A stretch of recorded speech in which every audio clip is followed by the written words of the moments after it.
সুপ্রিয় দর্শক, সবাইকে স্বাগত জানাচ্ছি হার্ট টক বাংলার নিয়মিত অনুষ্ঠান।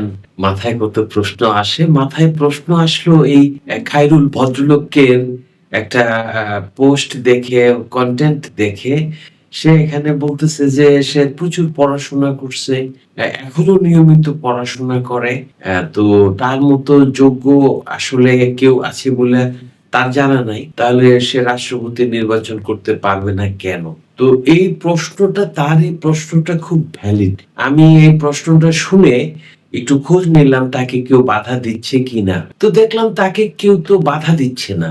এখন ব্যাপার হচ্ছে যে এই এই লোকটা আমার কাছে মনে হইলো বাংলাদেশের প্রেক্ষাপটে যথেষ্ট জ্ঞানী। কারণ দেশটা তো পাগল ছাগলের। সুতরাং সে একটা উন্নততর পাগল, এটা বুঝেই যায়। কারণ দেখলাম যে রাষ্ট্রপতি নির্বাচনের যে সিস্টেমটা, সেই সিস্টেমে তো তার কোনো অবস্থান নাই। সে কোনো দলের প্রতিনিধি না। এবং যারা সংসদে গেছে তারা একজনকে মনোনয়ন দিবে এবং সংসদ সদস্যদের ভোটে না রাষ্ট্রপতি নির্বাচিত হবে। তো এখন সে দাঁড়াবে কোথায়? এটা একটা প্রশ্ন। সে না বিএনপির প্রার্থী, না জামাতের, না এনসিপির, কোনো কিছুর সঙ্গেই তো সে যুক্ত না। এখন এই বেচারা বলবো কেন, মহাশক্তি ধরলো।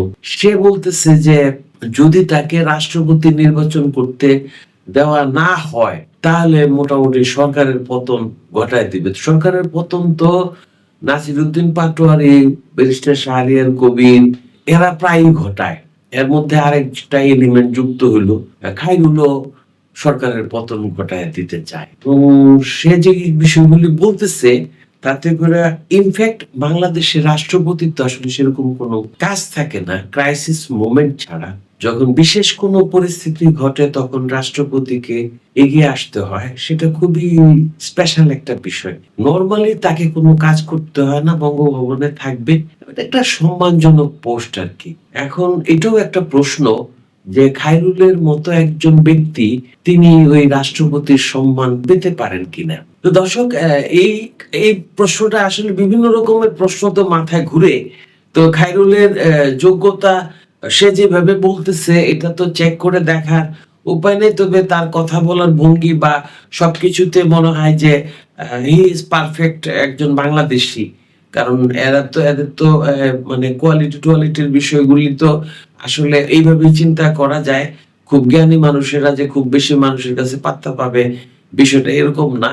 সে বাংলাদেশের টোনটা ধরতে পারছে। সুতরাং আমি ব্যক্তিগতভাবে মানে ভোট দেওয়ার বিষয় যদি থাকতো তাহলে তাকে হয়তো ভোট দিতাম না। কিন্তু আমার কাছে মনে হয় যে তার অনেক সমর্থক আছে। বা যে দেশে হিরো আলমের মতো লোক বিশাল একটা ব্যক্তিত্বে পরিণত হয়ে যেতে পারে, সেখানে খায়রুলের স্ট্যান্ডার্ডটা আমার কাছে হিরো আলমের চাইতে বেটার মনে হয়েছে। তো সেই ক্ষেত্রে এই বেচারার যে আবেদনটা আছে এটা একটু আপনারা বিবেচনা করে দেখতে পারেন, অথবা আপনাদের কাছে কি মনে হয় এটা জানাতে পারেন আমাদেরকে। ধন্যবাদ এখনকার মতো।